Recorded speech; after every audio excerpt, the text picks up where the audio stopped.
time to heal and feel, be real. You just gotta take your time, unwind and chill. Cause now it's time to love yourself. Build emotional and mental health. Cause Black woman, it's time to heal and feel, be real.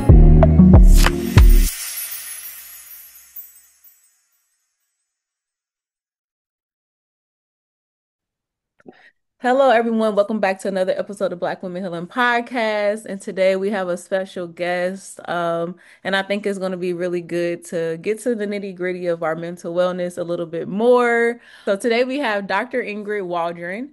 Uh, she is the Hope Chair in Peace and Health at Midcaster University, where she researches the health impacts of racism, environmental injustice, and climate change in Black, Indigenous, and other racialized communities. She authored There's Something in the Water, which was adapted into a 2020 Netflix documentary co-produced with Elliot Page.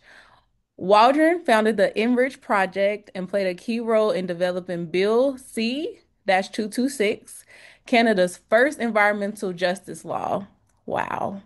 Her latest book, From the Enlightenment to Black Lives Matter, explores racial trauma in Black communities across Canada, the US, and the UK. Thank you so much for being here. Wow. Oh, Having me.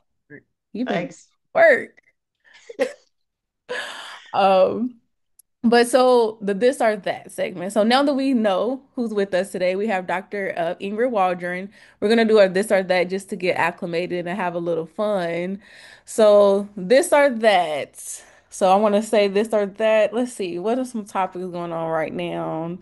Um, well, I mean, based off your bio, we'll use that. So if you had to choose between, you only could pick one streaming service. If you had to choose Netflix or Amazon Prime, Hmm. which one would you choose? Well, I've only ever had Netflix. Yeah, I don't have Disney and what's the other ones? And I don't have Amazon Prime. So I'm only familiar with Netflix. So I think I would stick with that. Once again, I don't know Amazon Prime, but I love what Netflix has in terms of documentaries. I love documentaries and Mhm. I love the selection that they offer. Hmm. Okay. I'm gonna pick neither. I'm a Hulu person, so Oh, I'm You not Hulu. have into, to. I'm not into neither Netflix or Amazon Prime. I feel like Amazon Prime can be a little chaotic. Sometimes you'll pick something and not realize you purchased something that was $50. And with Oh my Netflix, gosh. like I watch just girlfriends on there. I don't really watch Yeah. like new stuff, and it's something about the platform that I don't really like. So I'm more into Hulu. So Is yeah. Hulu a streaming service too? It is. So it's now married to I think Discovery, Disney, Ah, ESPN. Like it has all of those things on there. okay. Sometimes you'll come across like small creators, which you can get on Amazon Prime too. But again, you might click something, not realize that you purchased it. So Mm-hmm. I just feel like Hulu is just a safe bet. Sorry. Ah, I'm sorry. It's Mm-mm. okay. Um, yeah, no, I don't know. I've put Amazon Prime. I watch a lot of like shows that have like lots of seasons, like like RuPaul's Drag Race, Survivor, like those things are on yeah. Amazon Prime. And um I think I don't know if it's in because like you said, Myra, it's all these different levels of like, oh, if you have to purchase, HBO through of them or Stars or BET, Ridiculous. it's like all these upcharges. But Mhm. I think I tend to just go in there because I watch kind of the same like old stuff like over and over in some sense. Yeah. Mhm. Yeah. But Netflix though, now that you're talking about Dr. Ingrid, I never thought about like the documentary, like that is heavy Yeah. documentary over there. That Mhm. has me curious to look into now. Yeah. I Like got a great I love music documentaries, you know, I think they have really great quality music documentaries of pop stars that I like, but also serious documentaries with respect to war or history. I yeah. think there's so much to choose from. So, and I find I don't watch episodic television anymore. I don't watch it on TV and I don't watch it on streaming channels for some reason.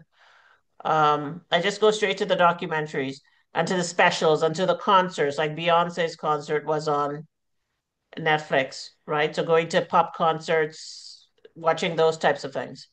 Yeah. Yeah. Yeah. I do have to do a shameless plug though. My daughter and my partner are all over Amazon Prime. I've gotten text messages like, I was watching something and their commercial appeared. So they are in the latest Alexa commercial. So if you see it, please go ahead and tag the podcast and record it. It's super cute. I love that Amazon is on this inclusive wave. If you don't know, my partner is blind. And so the products that they've been putting out are very inclusive. And I love that they're showing Black folks. So I had to plug Yeah. that. Yeah. Nice. Yes. Okay, well, we are going to dive into our topic. So today, you all, we're going to be talking about how racism has shaped Black health and mental health care. And starting off with the first question, what drew you to investigating the history of racism in psychiatry? My own experiences as a Black woman who felt that she was repeatedly being discriminated against in employment at a particular workplace that I was at, probably my mid 20s.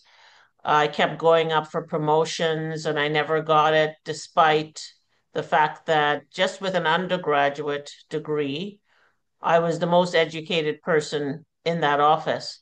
And I kept going for these promotions, and somebody always seemed to get it. And I think when you're Black, sometimes when those things happen, you start to blame yourself. You think, okay, what did I not have? What could I do better? And then at one point I said, it's not me. I think it's something else. I really feel it's racism. I feel I'm being overlooked because of race. Um, when I went up for one particular promotion and I didn't get that one, it was kind of the last straw for me. And I remember going home. I had my high heel shoes on and my work clothes on. It was a suit. And I basically threw myself down on my bed and I started to weep. I'd never done that before, but I was weeping because I was frustrated and so saddened by this continuous attempt by myself to get this promotion in that workplace and never getting it. And it was the last straw. And I didn't immediately think about doing further education. I had I got my undergraduate degree. But when I decided at some point to do my PhD, I started to hit upon literature, particularly from the United States and in England, on the impacts of racism on mental health. Because I was wondered with my experience with employment discrimination, were other people feeling the way I was? For me to be weeping in my bed, couldn't even take my high heel shoes off. I was so distraught and angry and frustrated, and I wondered, is it just me? Um, do other people feel the same way? Now, I had started my PhD on doing a different topic. I was looking at the underachievement of Black youth in the school system. And my PhD supervisor, that was his expertise. And as I was kind of looking through the literature on that topic, I started to come upon, as I said, literature from the United States and the UK about the impacts on emotional well-being, the impacts on mental health of discrimination and racism.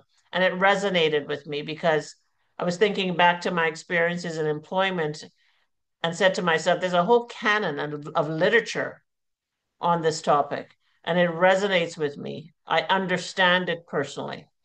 And I think in order to kind of survive a PhD and to stick with it, a lot of people don't stick with it. You have to love what you have to have a real passion for the topic. It has to resonate with you. And this did.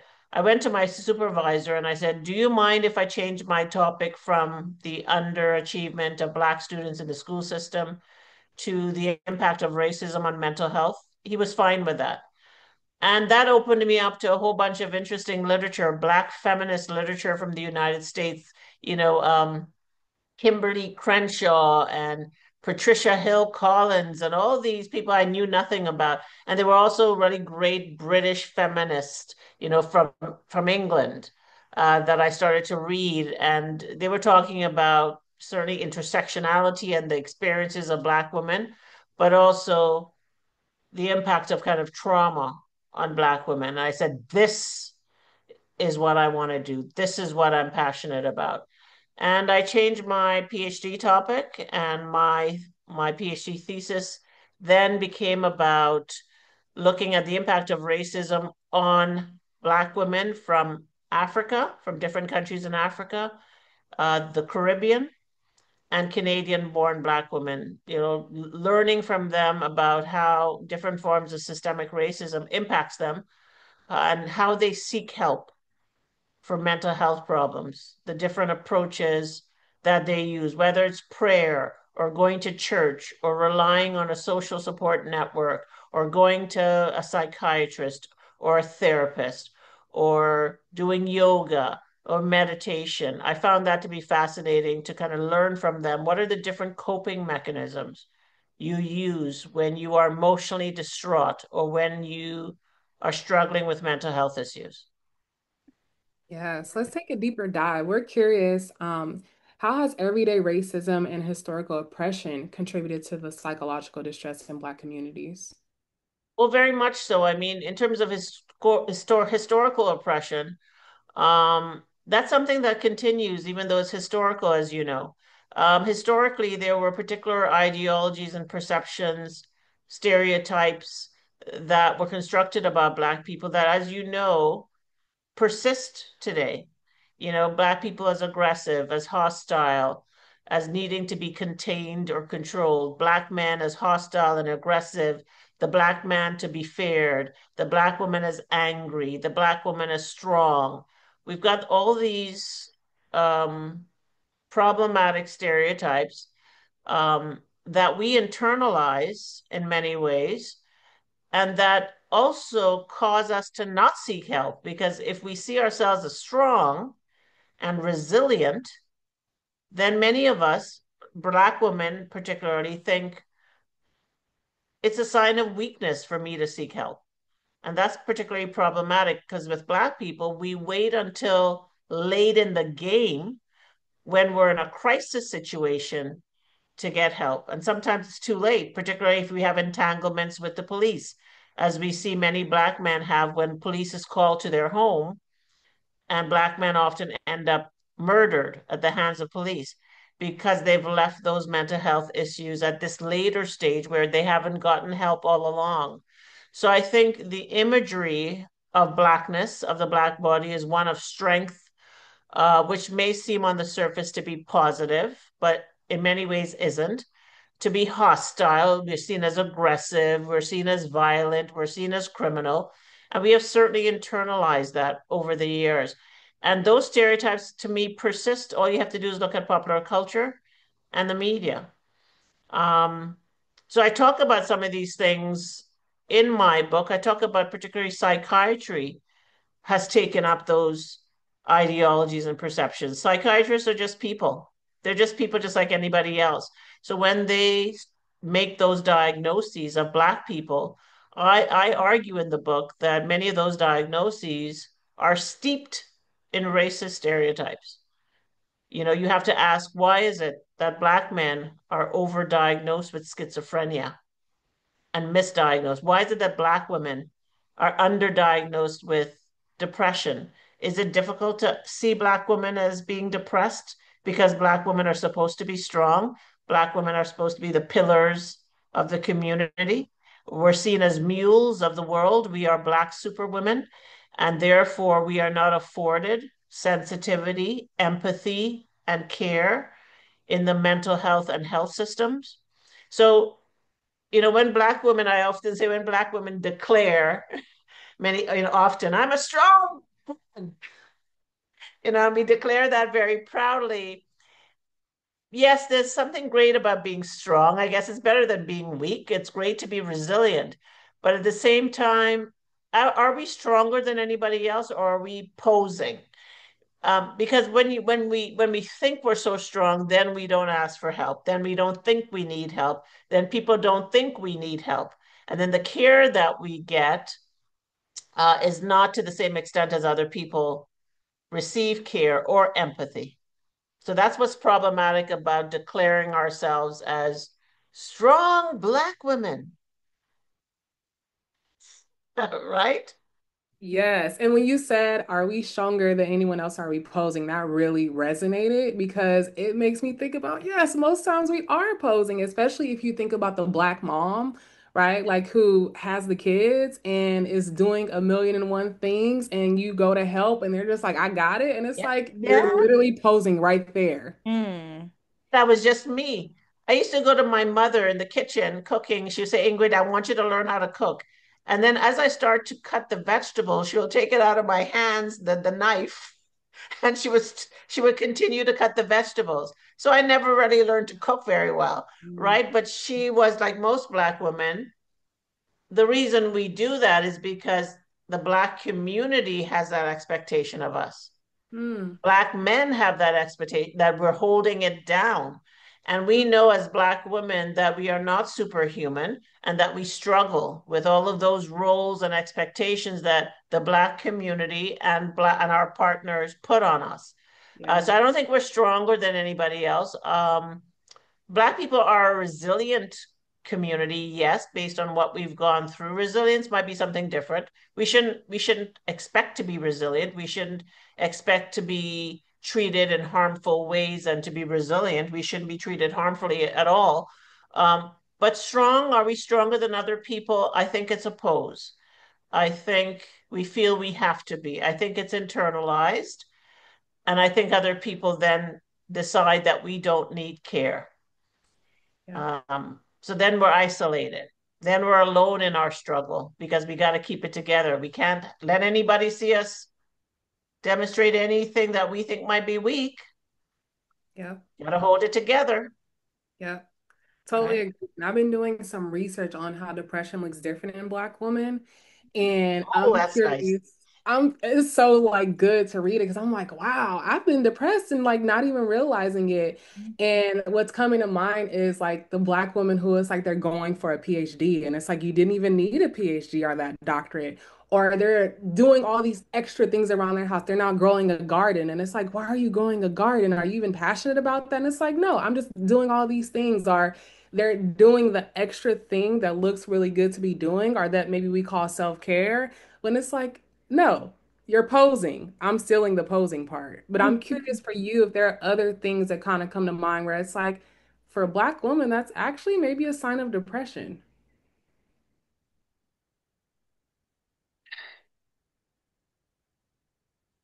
I think,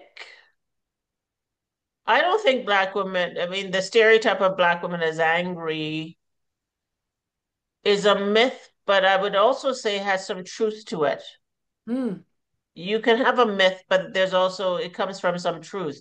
I think our the way in which we show depression often is our frustration Hmm. and our anger, but not anger for no reason. That's how people would love to construct us.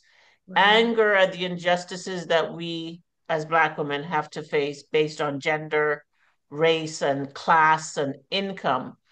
And anger, perhaps because of that expectation that others put on us. Anger because we're often not represented, anger because we're at the bottom of the totem pole, anger because we don't get our due. I mean, I think that kind of anger internalized is depression. We know that depression is anger turned inwards, right? So I think we have these real struggles, um, and that because we don't feel safe sharing our struggles or showing our depression because it we think it's weak, it's expressed in anger. That's what I feel.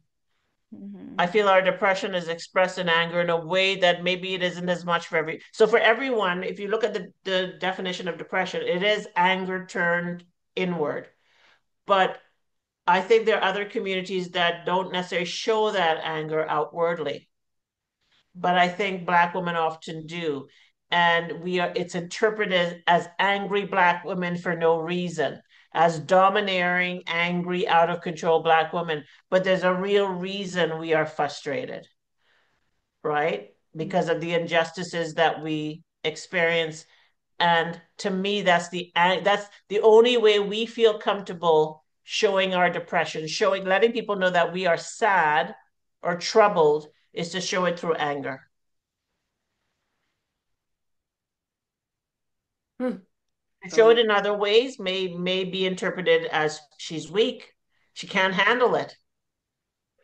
The tolerance, the build of tolerance of it all. Yes. But it's making me think of when sometimes then, when black women, when we do show that because people are not used to it, sometimes people then don't know what to do with it. It makes you in turn want to be even angrier because now I am showing Yes.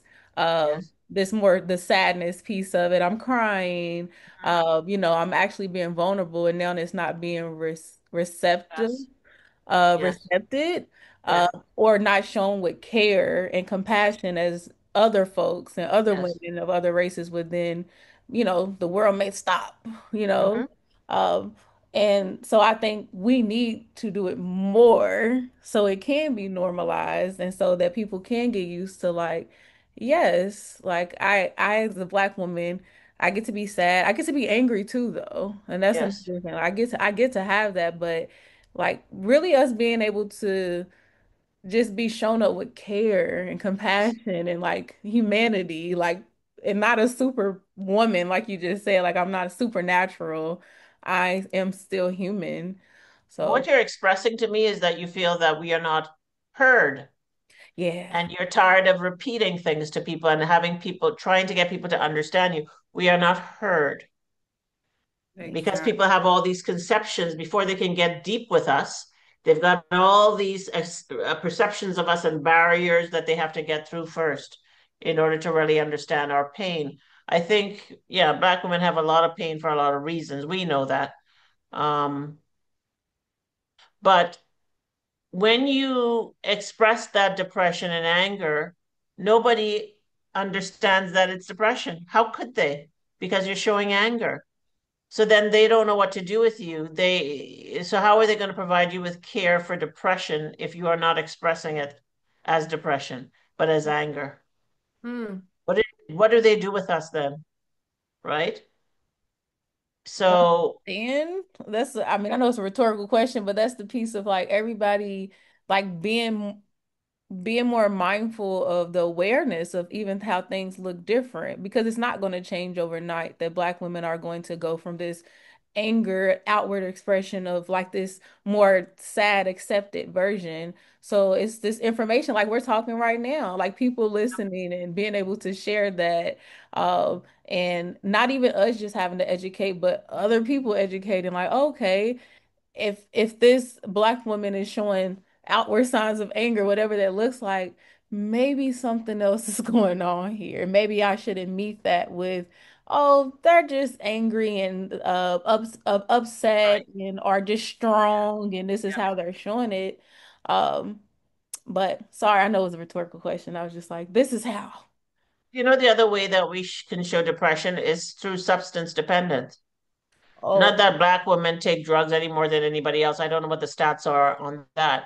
But, substance dependence, alcohol, issues with alcohol, all those are ways of masking depression internally, because Black women are so mortified about getting help and seeking help.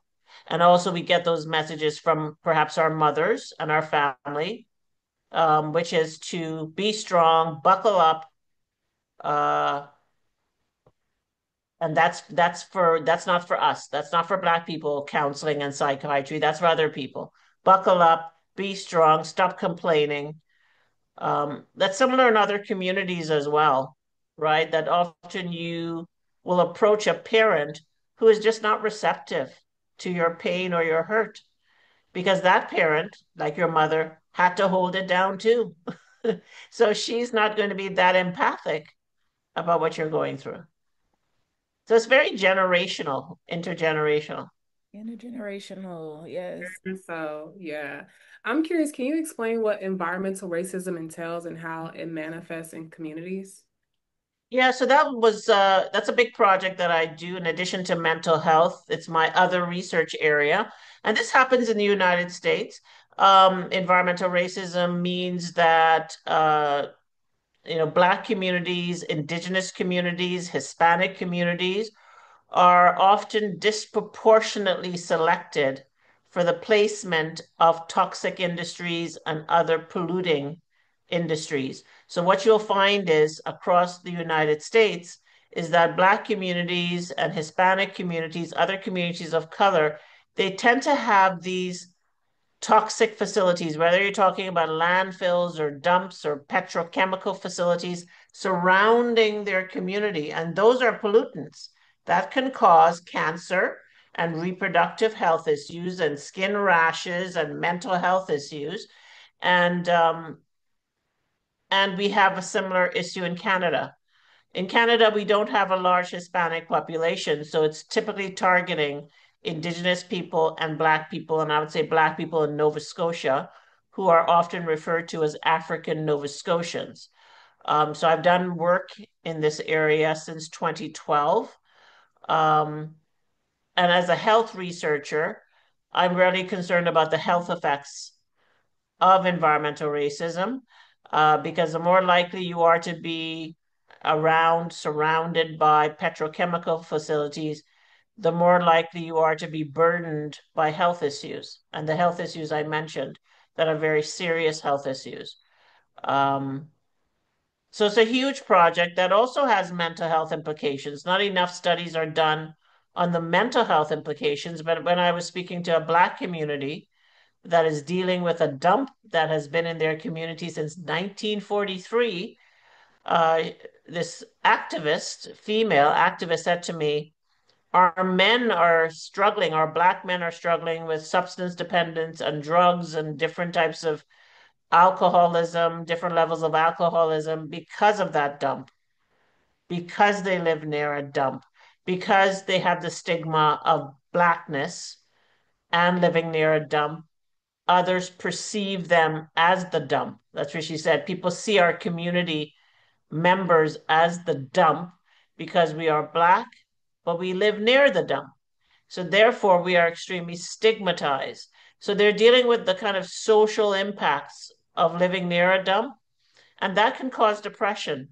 It can cause anxiety. It can cause stress. It can cause low self-esteem. And that particular community in South Shelburne, Nova Scotia, has been dealing with those issues since what, as I said, 1940, early 1940s. In the United States, if you remember the Flint, Michigan issue in 2014, when people opened up their tap water and brown water came out, that's an example of environmental racism. There's a Black African American community in Louisiana. I remember reading an article about it. It's called Cancer Alley. That's how they call the community, because that African American community was surrounded by petrochemical facilities, and almost everybody had cancer. So they called it Cancer Alley, right? So this is an issue in North America broadly. Um, and I think that, in the United States, they've done much more about it. The father of environmental justice is Dr. Robert Bullard, a Black man, an African American man who teaches at a university in Texas. So he's considered to be the father of environmental justice in terms of all the work and research he's done to address the issue. Wow. Thank you for breaking that down, and also thank you for doing the work as well, and researching and getting folks' stories out and information out because yeah, some of like the Counter Alley, I've never heard of that one. Uh, so thank you so much. I know we're talking about some heavy stuff here, y'all, but we definitely want to make sure that we, give some everyday tips and some things that we can do. So, Dr. Ingrid, do you have any tips for this daily navigation of Black health and Black and mental health care? I do, and it's kind of the stuff that you've heard before and that I kind of dismissed, but then I tried it and I said, yeah, I kind of do feel better. One thing is, people talk about a gratefulness journal, people like Oprah Winfrey and other people, right? I'm not much of a journaler. If you like to journal, that's great. I hear it's helpful, but I'm not much of somebody who likes to journal. But I noticed that when I started to, at night, just before I go to sleep, I out loud thank God, and you don't have to believe in God, but thank someone for all the things that you have, then you realize how much you have. And it makes you also compare yourself to other people who don't have it. That then results in gratefulness on your part because I don't know, there's really no reason why I have these things and other people don't. So I feel lucky that I have it. So I might say in my bed just before I fall asleep, thank you, Lord, for the shelter. Thank you for the warmth. Thank you for the food. Thank you for my job. Thank you for the money that I have to pay for the food and to have the shelter that I have. Thank you for my friends. Thank you for my family. And most importantly, thank you for my health. Thank you for allowing me to wake up every morning to see another day because it gives me another chance. I mean, maybe it's me getting older, but the fact that I'm able to wake up and have another chance and another day makes me elated. And I think these are things that people take for granted. And it hits me right in my face when I'm walking down the street, for example, and I encounter somebody who's disabled. And I'm an able-bodied person. Everything functions as far as I know, everything functions in my body. That makes me realize how lucky I am that I'm healthy as far as I know. There are people dealing with cancer and other illnesses. And as far as I know, I'm healthy. What else do I want? Like health is wealth. So I think when I started to thank God for the things I have that I took for granted that are everyday things that I guess that everybody has, it started to make me realize that no, everybody actually doesn't have it. The world, if you look at like in Toronto and in Canada, the amount of people who are living on the streets now is not the Canada that I know, who are living on the streets, who are homeless. I see these images all the time, people lining up at food banks. This is kind of new for Canada. And I say to myself, I feel lucky and I feel privileged. And there's no reason that I should have food more than anybody else. So I'm grateful. And when I do that at nighttime before I go to sleep, that makes me feel happy. When I wake up in the morning and I have another chance, another day, I'm happy. Let's put this in perspective, people, right? And when I realize how healthy I am, and I eat healthy food, I'm able to afford healthy food because you got to afford it.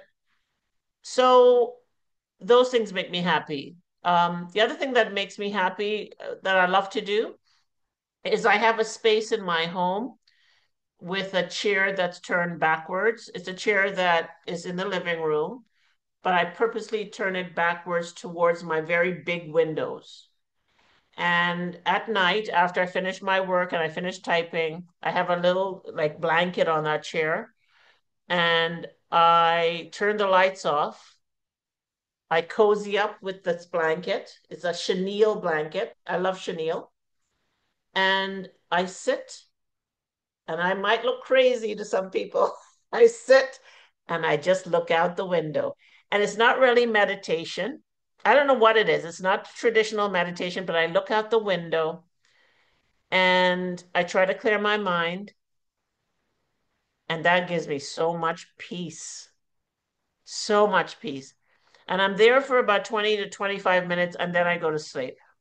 Ooh, I like that. I love that. I love it too. That's I amazing. said to my sister who was staying with me briefly, I said, I know I'm going to look crazy, but I'm just staring out the window. Oh my goodness. Dr. Ingrid, is that our takeaway? Is this I'm feeling a takeaway. Is that the take? Don't dismiss the simple things. I still think that if you are suicidal, if you have serious mental health problems, please don't think it's weak to see a psychiatrist or a therapist if you have money. You need to have money to see a therapist. But if you cannot afford those things, it is true that time alone, clearing your mind, thanking God or whoever for the little things that you have that you take for granted. And I would add this walking. I started walking recently because I see all this messaging about walking, staves off dementia and cancer. Of course, if you're dealing with, what you want to lose weight, it helps with that. It strengthens your bones. But I didn't realize that just walking actually gave me pleasure. There's nothing in my head. I'm just walking and I'm focused on walking. And when I come back home, not only do I feel accomplished, but I feel mentally healthy as well because of all those endorphins that I'm releasing while I'm walking. The simple things, the simple things, if you don't want to see, or you can combine them with therapy, I encourage people to do. Find what's good for you. I finally found some things that are good for me, and it's doable. I love that. I'm a big advocate of walking too. I think just Oh, being outside, it impacts your mental health so oh much. I'm trying to get yes, Danique on board because she's like, I don't yes. want to be outside smelling like outside. It's And you impactful. know what? And Walk you know what? inside The the house. the research says that it does impact your mental health. It's not just you and I saying that. The research is showing that. Yep. Yeah. Baby steps though, y'all. Because I Yes. look, the progression is that I'm walking. I have a mini treadmill in the house. I'm moving Oh, my body more. So yeah. that is the progression. But Yes. I agree. The outside piece, that will be the next step. Yes. I read some research somewhere that said like just 15 to 30 minutes in the sun can decrease depression and anxiety. And it also is helpful for ADHD. So that's like a tidbit on what really pushed me to do it. Because at first I was Yes. like, I don't really want to. I'm more of like a gym person, but Yeah. I go for the walks because of that. So yes, please do And it. I'm also a gym person. I go to the gym 4 times a week. But then studies came out talking about being among trees. Do you know that Mm-hmm. trees have I benefits on do. your cardiovascular health, Hmm. but also your mental health? Being Yep. amongst Yep. greenery, green space, Yes. right? Yes. Yeah. I saw that too. Wonderful. Dr. Ingrid, it was so nice having you. I did not expect for the conversation to go this way. And so I think that's the best part about having these types of conversations because we talked about like the heavy things of being a Black person, having a Black body, but also the other parts of steadily searching for joy and thankfulness and gratitude. And the things that you share were free. Right? Like, I think it's so important to seek joy in the things that are free. Self-care is not about just like spending money. There are free things you Mhm. can do. So I really appreciate that. And social media plays a trick on us. If we Hmm. can just get back to the things that we actually have and that we just take for granted that other people don't have, we have to ask ourselves, why do I have it? Well, be grateful that you have it, and don't think it's just little things. These are huge things. The most important is your health if you have that, Hmm. right? And the fact that you can wake up every day to have another chance. Why wouldn't that make you happy? That you get another chance? Hmm. Yes, I totally agree. Well, that is it for this week's episode of Black Women Healing Podcast. And thank you again, Dr. Ingrid. Thanks for having me.